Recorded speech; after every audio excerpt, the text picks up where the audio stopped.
Enfrenta su peor crisis en los últimos 30 años, dicen los especialistas en temas internacionales, una crisis multifactorial que está marcada por la escasez extrema de alimentos, medicinas, apagones severos, hiperinflación y migración masiva.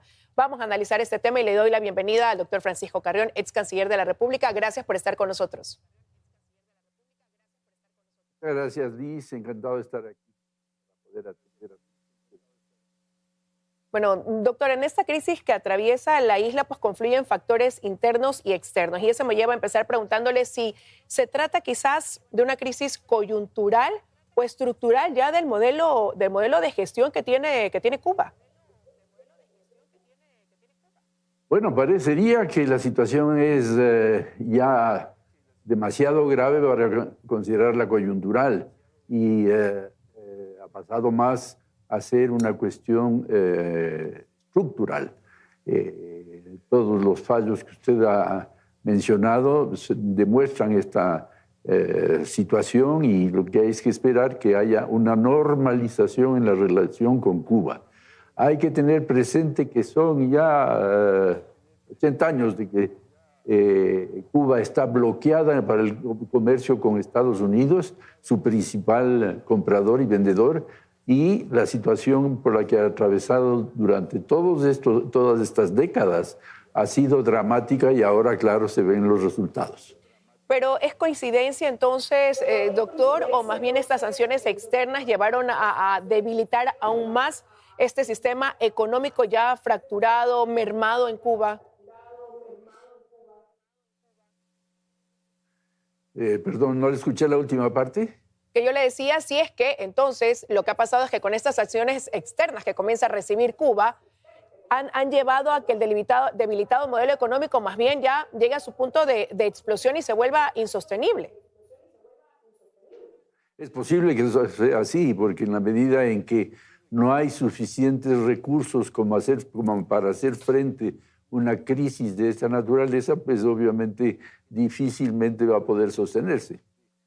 En el corto plazo, ¿qué pudiera ser lo más probable? ¿Un mayor ajuste económico o un mayor control político sobre la isla con esta situación que atraviesa?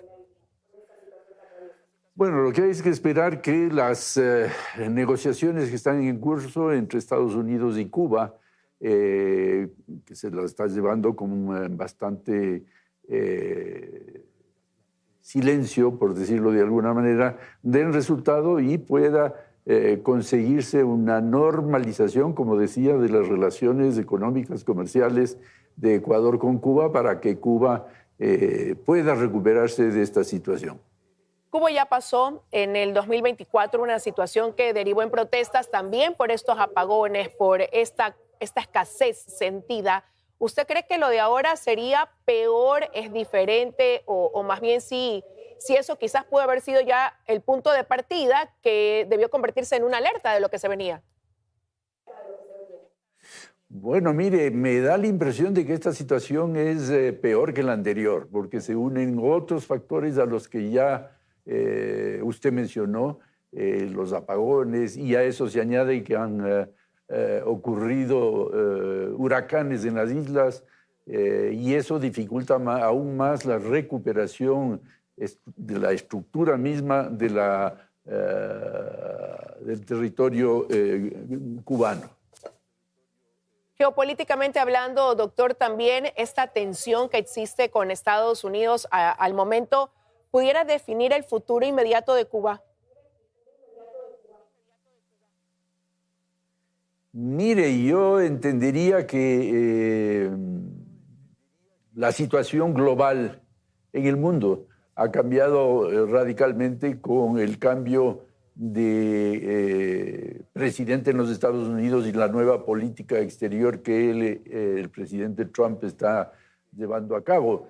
La captura del presidente Maduro es un ejemplo y eso podría llevar a otras situaciones, no diría similares, pero en todo caso que vayan en la misma línea de terminación de aquellas economías de países que están en una situación sumamente difícil y que no coinciden con el alineamiento con el gobierno de Estados Unidos. Ahora que usted menciona la detención de Maduro, con eso también se siente que Cuba se debilitó en cuanto al apoyo de un gran aliado, que era Venezuela, pero puede quizás apoyarse en China o en Rusia, a propósito de que Rusia ha mostrado este deseo de apoyar en esta crisis energética que atraviesa la isla. Bueno, sí, es verdad, pero en la práctica eso resulta complicado en la medida en que los Estados Unidos han establecido un círculo alrededor del territorio marítimo de Venezuela para impedir que entren o salgan buques de cualquier naturaleza. Y eso hace que sea difícil que se pueda proveer a la isla de, por ejemplo, petróleo, que era lo que hablábamos, que por lo que conozco solamente México es el país que ahora provee de de este sustancial producto para el desarrollo de un país. Ahora, hay quienes quizás no logran comprender el hecho de que, a diferencia, por ejemplo, de Venezuela o Nicaragua, dicen, Cuba tiene más estabilidad política pese a la crisis económica que atraviesa. A lo mejor, ¿qué lectura también hacer de eso? Bueno, eso es difícil decir porque Nicaragua es, la verdad, un país que casi no tiene una estructura ni una institucionalidad que pueda considerarse como tal. Cuba sí tiene, mal o bien, una estructura política que puede sacar adelante, si fuera el caso, en circunstancias normales, a un país. Dicho eso, doctor Carrioni, con lo que hemos escuchado decir al presidente de Cuba, ¿usted cree que él va a priorizar quizás esta estabilidad política en lugar de dar paso a reformas económicas profundas que se requieren? Bueno, usted me pide un criterio que debemos hacérselo al presidente de Cuba. Yo pensaría que lo que tiene es que atender las necesidades de su pueblo, ¿no? Y eso es lo prioritario, no tanto la estructura institucional, ni mucho menos, sino atender a mucha gente que se encuentra en situación de calle, ¿no? Y que no tienen los suficientes insumos casi para sobrevivir. Y eso, en buena medida, es culpa de su propio gobierno y de la naturaleza. Eso no hay que olvidar. Los embates que ha tenido con huracanes, inundaciones, en fin, que le han afectado a Cuba en los últimos meses. Usted decía que esta crisis es más fuerte quizás que la que atravesó la isla el 2024. Y partiendo de eso, ¿cree que Cuba está resistiendo una nueva crisis o más bien entrando en un proceso de transformación ya inevitable?